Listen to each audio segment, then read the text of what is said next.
Bonjour, Territoire de Com prolonge les vacances en abordant la communication touristique. Il est vrai qu'en 2010, représentant 7% du PIB et près de 800 000 emplois, le tourisme attise les convoitises et incite les collectivités territoriales à communiquer très largement. N'oublions pas non plus que la France, avec 83 millions de visiteurs internationaux, reste la première destination mondiale. Alors pour parler de communication touristique, j'ai le plaisir d'accueillir deux invités. Christelle Taillada, qui est directrice du comité départemental du tourisme du département de l'Aube, et Jacques Bonnet, qui est professeur en sciences de la communication. Bonjour à tous les deux. Bonjour. Alors, si on vous a invité, Christelle, c'est que l'Aube a eu une campagne assez remarquable qui s'appelait « Aube, soyez surpris ». Est-ce qu'en quelques mots, vous pouvez nous rappeler le contenu et le contexte de cette campagne ? Oui, bien sûr. En effet, le contexte, c'est que nous avons un département qui est relativement... qui n'a pas vraiment d'image au regard du public, l'Aube en Champagne, confondu parfois même avec le territoire de l'Aude. Donc effectivement, nous avions la possibilité de faire une campagne très innovante, voire disruptive, puisque n'ayant pas d'image, nous avions l'opportunité justement de choquer.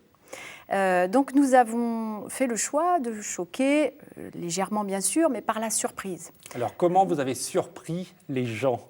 Alors, nous avons surpris les gens en affichant dans le métro des grandes lettres, mais une seule lettre. Donc, vous aviez soit un A, un U, un B ou un E.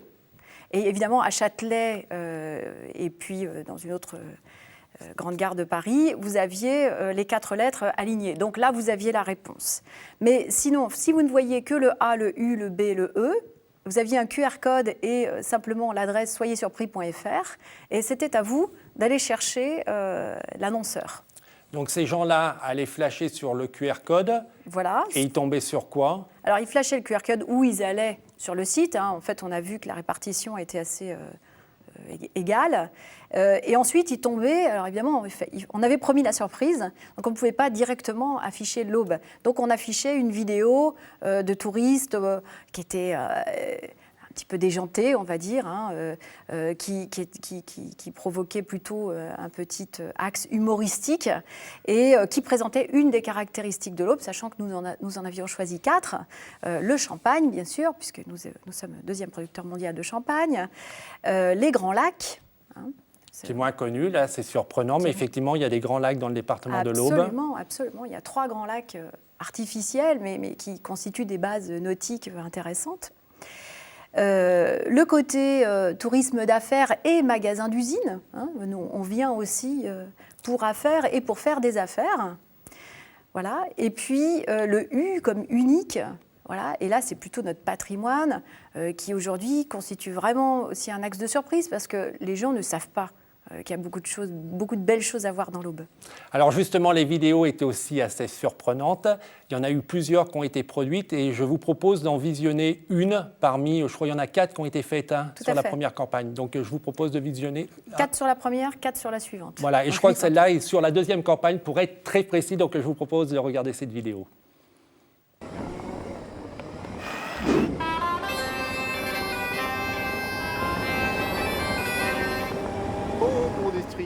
Oui, nous y sommes. C'est à partir de ce lieu qu'il nous faut suivre le soleil jusqu'à son couchant. Ah, et on va y trouver quoi, ton soleil couchant, là ? Moi, je commence à en avoir mat de claque, là, depuis ce matin. Il y a le trésor des Templiers à la clé, je te rappelle. Oh, du calme, l'Estrier, du calme. T'as pas compris que c'est un prospectus publicitaire, ça ? C'est fait pour suivre le parcours des Templiers, pas pour trouver un trésor. Mais vous déraisonnez, madame. Suivez-moi jusqu'à ces joyaux et vous ne le regretterez point. Taillot, taillot. A-U-B-E, l'Aube. Soyez surpris. Ôtez-vous de mon chemin, maintenant. Alors Jacques, quel regard porte l'expert sur cette vidéo et sur cette campagne que vous avez certainement observée dans le métro ? Oui, effectivement. Alors, une première idée, c'est de dire que c'est une campagne qui présente une une accroche assez efficace finalement, Jérôme. Une accroche parce que, à travers cette mise en scène et l'ensemble des spots qui sont présentés et les campagnes d'affichage, on voit bien qu'on va chercher d'une certaine manière le consommateur en matière de tourisme, et on sait le faire entrer assez vite dans un récit, dans une histoire qui ne présente pas trop de complications, de complexité, mais qui invite quelque part à la participation. Alors évidemment, cette idée de surprise, elle est très porteuse tout de suite, hein. On invite à être surpris. Et c'est peut-être plus que l'idée de surprise, c'est est-ce qu'on accepte d'être surpris? Alors évidemment, ça a des contraintes, parce que si on accepte d'être surpris, c'est qu'en même temps, on attend derrière une forte plus-value, vous le disiez tout à l'heure. Il faut que les retombées soient à la hauteur, et ça implique notamment d'être capable de marier une histoire qui est forte, par exemple l'histoire du textile dans l'Aube et dans la ville de Troyes, avec une modernité qu'on veut mettre en avant, et en même temps une richesse culturelle. Donc il y a cette contrainte, en même temps que cette opportunité que vous signalez. C'est peut-être effectivement facilitant parfois de partir d'une forme de méconnaissance, en tout cas d'une absence d'image, pour créer ce qu'on appelle une marque. C'est fait pour marquer, c'est-à-dire c'est fait pour finalement laisser une empreinte, c'est fait pour laisser des traces, c'est pour déclencher une mémorisation, du lien, des évocations spontanées, et c'est ça qu'on cherche avant tout. Ensuite, il y a le récit qui est proposé. On invite d'une certaine manière nos spectateurs, les auditeurs, les lecteurs des affiches, etc., à entrer dans quelque chose qui va se construire comme un récit autour de l'Aube. Et ce récit-là, qui effectivement a débuté avec les lettres, qui se poursuit ensuite avec les différents épisodes qui nous sont présentés là, fait effectivement le pari de l'humour, mais d'un humour que je trouve bien dosé, parce qu'il sait éviter ce qui pourrait tomber dans le ridicule, tout en nous proposant à nous une forme d'identification. On a envie d'entrer dans l'histoire, encore une fois, et c'est peut-être ça qu'il faudra, un élément sur lequel il faudra revenir un peu plus loin. Maintenant, l'effet de surprise peut-il se propager, est-il durable? C'est un vrai défi pour des films de ce type-là et des campagnes de ce type-là, parce qu'entretenir la surprise, c'est difficile, ça ne peut pas tomber dans la stigmatisation, et puis, mais bon, on a ici la chance, c'est d'avoir un capital finalement, un capital malheureusement méconnu, une richesse naturelle et environnementale qui est extraordinaire, une ville de Troyes où le patrimoine culturel a été largement mis en avant et où on a su en développer l'image, les capacités d'accueil. Véritablement, on peut s'appuyer sur quelque chose. Donc l'idée de la promesse, elle est fondamentale. Il faut que la plus-value soit à la hauteur de cette invitation à être surpris. Il ne suffit pas de parler de surprise, il faut accepter et entrer dans le récit de la surprise. Si le comité départemental du tourisme de l'Aube recherche un ambassadeur, je pense que Jacques veut présenter sa candidature. Alors, je rebondis sur la surprise. Alors effectivement, quand on a surpris lors de la première campagne, les lettres très sobres, c'était au printemps 2012. Oui. Vous avez refait une campagne juste avant les vacances, au printemps 2013. Comment on rebondit à la surprise? Voilà, alors on avait deux solutions. Soit on disait encore moins de choses que ces lettres, soit on en disait un petit peu plus. Alors, c'est vrai que c'est un vrai choix. Dire moins de choses, on aurait encore essayé d'attirer des gens sur Internet. Dire plus de choses, on donne la réponse, et on s'assure peut-être un public plus large. Donc on a fait ce choix. C'est vrai que les statistiques de la première campagne nous ont montré que dans notre cible, on avait capté encore plus de jeunes qu'on ne pensait. On ciblait les 25-45, on est arrivé aux 18-45, et avec une forte appropriation chez les 18-35. Donc on voulait aussi élargir un petit peu la cible. Donc on a fait le choix de lettres plus consensuelles qui donnent déjà des informations. Donc des lettres designées sans avoir la réponse que c'était le département de l'Aube, mais avec ses caractéristiques. Donc la vigne pour le A comme authentique, les églises, le patrimoine, les Templiers pour le U comme unique, puisque nous allons devenir la capitale mondiale du vitrail. Donc il y avait ce vitrail sur l'église. Le B comme Bullet. Là aussi, c'est un choix. On est un territoire de court week-end, de court séjour ou de passage. Et venir buller autour des lacs, voilà, c'est sympathique agréable. Quand on est à 1h30 de Paris. Et puis, eux, comme essayer. Et ça, le essayer, moi, il me plaît beaucoup parce que venez essayer, vous allez être surpris. C'est à la fois les magasins d'usine, puis venez essayer. faire un congrès à 3, puisque nous avons aujourd'hui des installations qui se montent autour du centre, d'un nouveau centre des congrès et tous les équipements existants pour accueillir des congrès de 100 à 3000 personnes. Donc là aussi, c'est essayer. Vous l'avez évoqué un tout petit peu, les résultats. Quels étaient les objectifs de ces 2 campagnes et quels ont été les résultats? Justement, est-ce que la surprise a marché? D'abord, je voudrais dire que nous avons fait un pré-test, un post-test par une agence, qui, en l'occurrence c'est OpinionWay. D'accord, un pré-test, c'est-à-dire que vous aviez un échantillon et que vous avez soumis On a différentes... pris un échantillon de 510 personnes avant la campagne et un autre échantillon de 510 après les 2 vagues de campagne. Donc on évalue systématiquement nos résultats. Ça, c'est très important parce qu'effectivement, il faut quand même savoir d'où on part. Et même si le pas de progression paraît toujours trop faible, mais au moins on se mesure. Alors, est-ce qu'il y avait des objectifs chiffrés au départ des 2 campagnes et quels sont les résultats que vous avez obtenus? Alors, les objectifs, ils étaient de convaincre, de se faire connaître auprès d'un public relativement plus jeune que notre cible habituelle. Nous avons eu la première année plus de 80 000 connexions sur le site, donc c'était très bien. Beaucoup moins la deuxième année, mais c'est normal, puisque la deuxième année, on invitait moins à aller sur le site. On donnait déjà la réponse sur la fiche.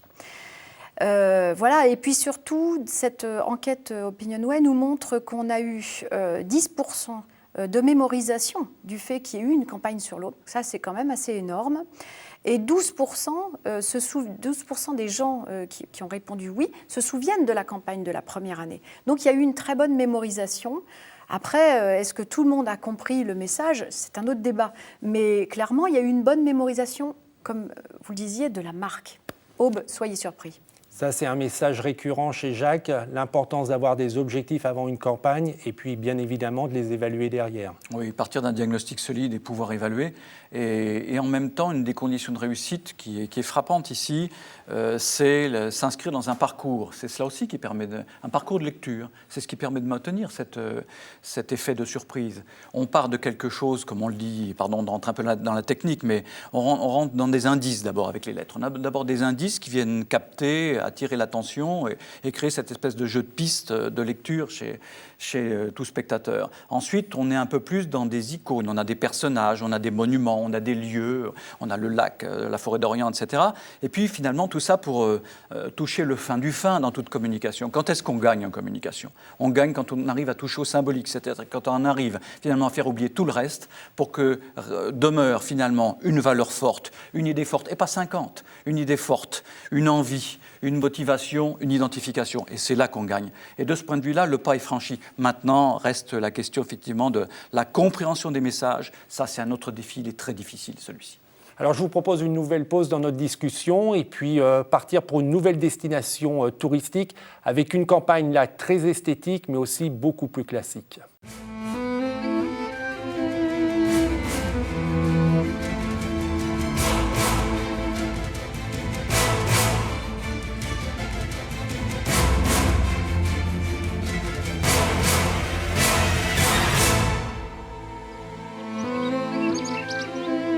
Voilà, le vrai cassoulet. Et bon appétit, messieurs, dames. Midi-Pyrénées, les vacances en vrai.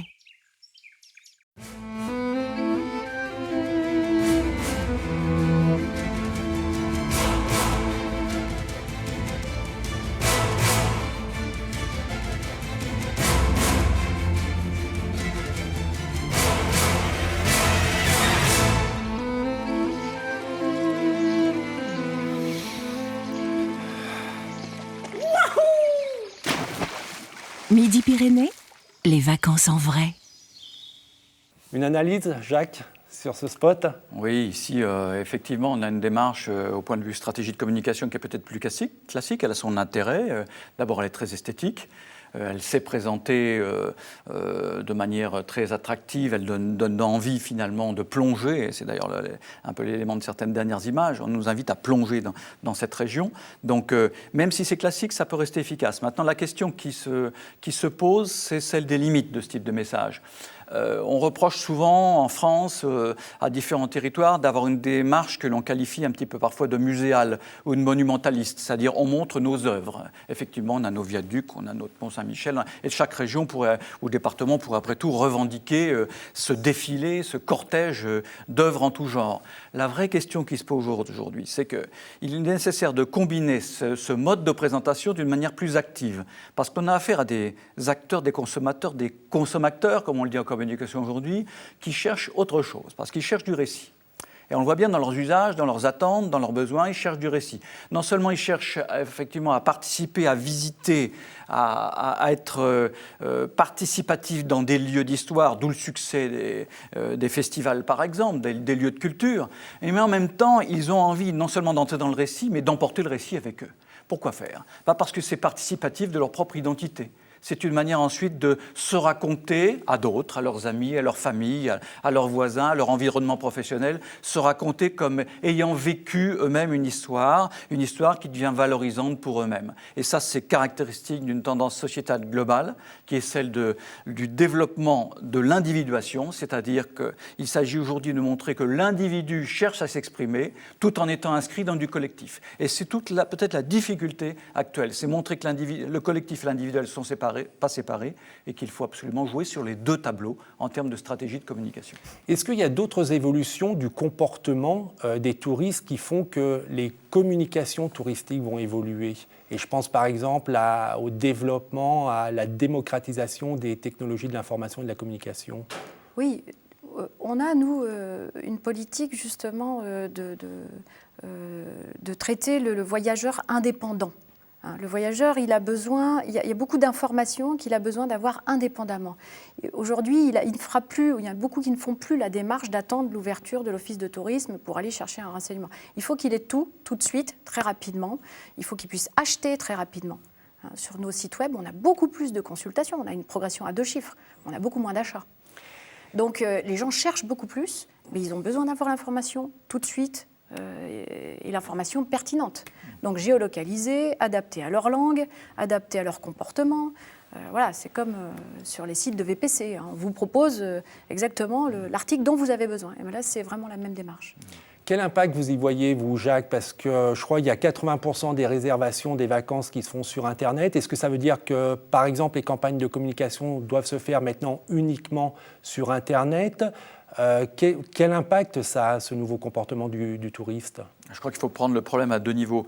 D'abord, à travers le fait que longtemps, les individus ou les familles ou les groupes d'ailleurs ont été d'une certaine manière spectateurs, pour ne pas dire suiveurs de l'offre touristique. Aujourd'hui, ils veulent être non seulement acteurs, mais même auteurs. Et ça se voit bien, par exemple, à travers le développement des évaluations qu'ils aiment porter, alors effectivement sur Internet. Mais on a l'impression que dans la communication, et notamment la communication publique actuelle, il faut peut-être être prudent et ne pas être monovalent en termes de pas jouer la carte du média isolé. C'est peut-être plus une combinaison dans l'offre médiatique aujourd'hui, dans les appuis sur différents supports qui semblent pertinentes. Parce que c'est ce qui permet de couvrir la complexité, la diversité, l'hétérogénéité des comportements et des attentes. Donc il y a peut-être sans doute, si vous voulez, des messages globaux qui doivent être répétés, parfois même martelés, mais en même temps, il faut, j'ai envie de dire en second rideau, être capable d'adapter adapter les messages à des comportements, des attentes, des modes d'expression où chacun veut trouver son récit, son mode d'expression et être capable d'afficher une différence. Encore une fois, parce que c'est dans la différence que se construit l'identité, autant pour le territoire que pour l'individu lui-même. Alors justement, sur cette différence, quels sont les nouveaux champs qu'un communicant touristique pourrait aller explorer pour se démarquer comme l'Aube l'a fait sur sa campagne ? Clairement, peut-être, je l'évoquais à l'instant, pouvoir s'emparer de l'évaluation. On voit bien... Mais c'est un peu une caractéristique française aussi. En France, on aime énormément donner son avis et évaluer, et d'ailleurs parfois sur tous les autres. Donc on aime évaluer, on aime le jeu de l'évaluation. Alors on sait qu'il y a eu parfois quelques dérives d'ailleurs à travers des sites à ce sujet-là, mais les choses étant un petit peu reprises sur ce terrain, offrir aux individus la possibilité d'être, d'une certaine manière, à la fois non seulement les reporters, les documentalistes, parfois les metteurs en scène d'un récit qu'ils ont contribué à construire, dans lequel ils ont été non seulement participatifs, mais qu'ils sont capables finalement eux-mêmes d'aller porter vers d'autres individus, ce qui est valorisant pour eux encore une fois, ce qui leur permet d'incarner le message, c'est un élément clé. En quelque sorte, cette dimension d'auto-évaluation et cette dimension d'un individu qui est devenu sujet dans sa consommation touristique et non plus ce spectateur relativement passif qu'on évoquait tout à l'heure. Je pense qu'il y a quelque chose d'important, effectivement, c'est la vérité. On ne supporte plus de voir que le soleil est partout, les belles femmes et les beaux hommes sont partout. C'est pas vrai. Donc communiquons sur des axes de vérité. Là aussi, nous, sur Soyez surpris, on ne voulait pas avoir une communication linéaire. On a affiché les critiques au même titre qu'on a affiché les compliments. Parce qu'effectivement, l'évaluation, c'est ça. C'est quand on regarde nous-mêmes des évaluations, on a besoin de voir du pour et du contre. Si on voit que du pour, on se dit c'est pas fiable, c'est pas fiable. Donc cet axe de vérité, effectivement, c'est la crédibilité. C'est la crédibilité et la transparence. Nous, ça faisait partie de l'objectif de cette campagne. Il fallait être transparent. N'essayons pas de dire que chez nous, il fait tout le temps beau, que le lac est à 26 degrés et qu'on a les montagnes de Montgueux, on ne peut pas faire du ski. Donc voilà, soyons clairs. Or, aujourd'hui, c'est ça, hein, c'est la transparence. Et aujourd'hui, la transparence, ça plaît. Parce que, comme vous le dites, c'est l'expérience. Je vous propose encore un peu de tourisme. On part pour une destination qui est connue pour l'évasion fiscale, mais qui aimerait bien être connue pour l'évasion tout court. Regardez.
Alors, que pensez-vous de cet humour très british réalisé par une agence de communication française ?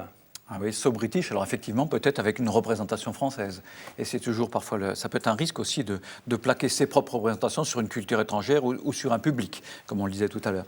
Maintenant, c'est assez réussi, je trouve, parce que là, on joue sur le décalage des codes, d'une certaine manière, et on s'est déclenché tout un ensemble d'évocations qui recréent un univers positif autour de tout ce de produits, autour de situations, autour de la tasse de thé, tout ce que l'on veut. Et la touche du gorille, alors chacun sera peut-être amené à rechercher un petit peu le pourquoi de l'affaire, mais en tout cas c'est très intéressant parce que ça construit de manière assez spontanée, assez libre, je dirais assez directe tout en étant non stigmatisante, en étant plutôt positive, un rapport facilité vis-à-vis de cette culture qu'on veut mettre en avant et qui effectivement, vous le disiez Jérôme, cherche à faire oublier parfois une actualité sur la défiscalisation, etc.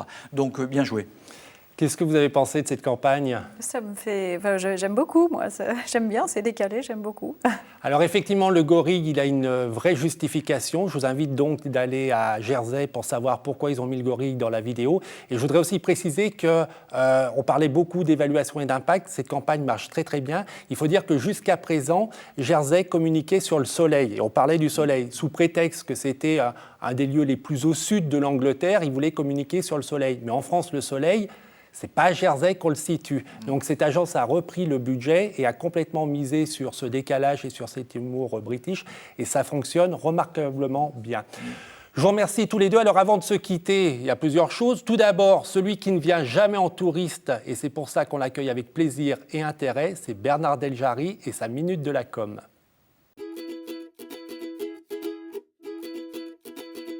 Printemps de Bourges, Festival d'Avignon, Eurockéenne de Belfort, ou encore Festival du Mime de Périgueux, des Vieilles Charrues en Bretagne, de l'art lyrique d'Aix-en-Provence.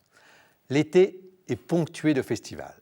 Voilà bien une spécificité française. Plus de 400 festivals animent le territoire et cette année encore, ils ont rencontré un succès croissant auprès du public.